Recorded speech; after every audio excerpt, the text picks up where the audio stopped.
And welcome to gloomy Shanghai, China. Today we are going to be looking at the OWNBOARD Carbon 80. Just so we can start off on the right foot, this board has not been sponsored to me. It was given to me for free on loan. And yeah, I've had it for about a month now and I've been absolutely loving it. The Carbon OWNBOARD 80 is, firstly, just describing it is sexy. I really enjoy the whole carbon look, the style of it. It's got really high up wheels, double kingpin trucks, one thing that I'm not a fan of, but they do look really, really good. They've got exposed wheels with arches that don't come even close to touching it. So if you are looking at off-roading, I don't know how to perform because I'm really not a fan of double kingpin trucks. They are a bit volatile in that sort of situation. I don't think they give you a nice amount of balance, but it hasn't failed me so far.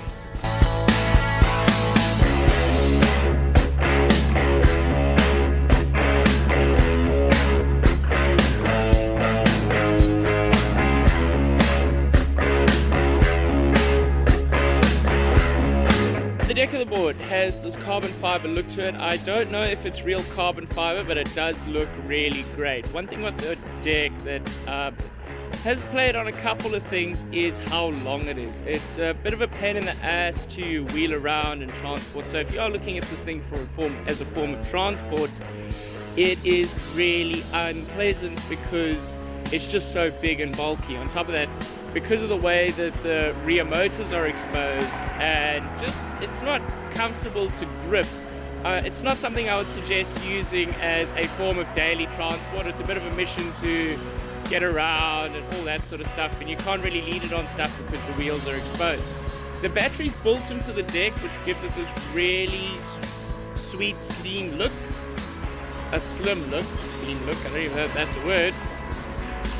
Which just gives it like just a really nice look to it.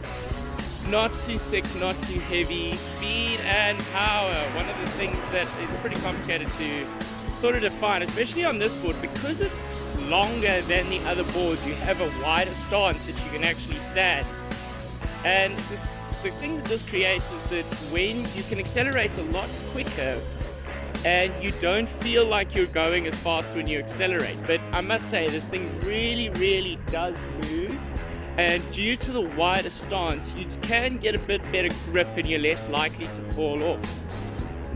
I really enjoy that fact about it. The one thing is for how fast it goes and how wide you stand. You don't feel like you're going as fast, like I explained earlier. But one thing that you do notice is the brakes are a bit of an issue on this board. I don't find they're as hard as they should be, especially for the wider stance. I feel like you could have brakes similar to a Meepo, which Meepo brakes are just vicious at. Anybody who's owned one of those things will know that the brakes, it's pretty much just like locking the wheels. Whereas this thing, it's not really a high-speed board due to the trucks and the speed wobble that entails. And then on top of that, the brakes aren't very good. So if you are sort of in a built-up area and, you know, trying to ride through traffic, I really wouldn't recommend this board. I'd recommend it more of your weekend warrior, nice and quiet roads. You know, hopefully a tree's not going to jump out in front of you sort of vibe.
is the trucks. Now, a lot of the companies that seem to be doing these all-terrain board SUV type deals is that they have double kingpin trucks, okay, which look like they should do a lot better, but I've sort of found they're very volatile at higher speeds. I don't find they perform better off-road. They do look a lot stronger, and I've given them a bit of a pounding, but if you do hit a hole when you're off-road or something like that, I do find that they don't operate very well. It's a bit of a pain in the ass because, you know, you sort of think it's going to be better, and yeah, the normal trucks I've just found operate a lot better off-road. So I wouldn't suggest it like that, but if you're just planning on cruising around and having a bit of fun and being a street slicker on this thing, the trucks are absolutely perfect for that, but you do get a bit of a speed wobble at higher speeds. I think the ECU is pretty good as well. I'm pretty happy with the way that it works. I've got really smooth control with acceleration and braking. Just like I said earlier, the brakes aren't very good for coming to a complete stop. But yeah, I'm pretty happy with it. It's really fun to control. It's really good to ride. It's just not really good in all type of areas.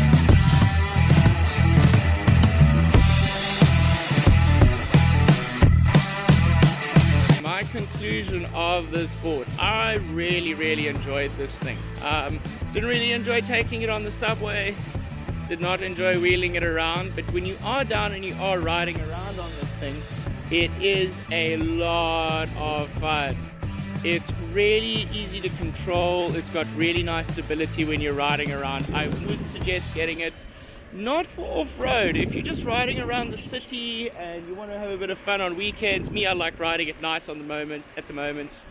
But yeah, we're sort of losing summer, it's dying slowly, so yeah, I would recommend getting this. I really liked it. So folks, thank you so much for watching this. I'd like to give a special thanks to Daniel Kwan for loaning me this board for a month. I've really enjoyed it.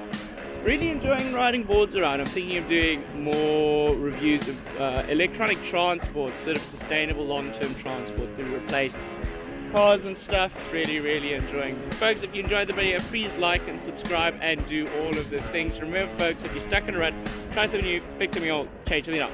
Cheers, bye.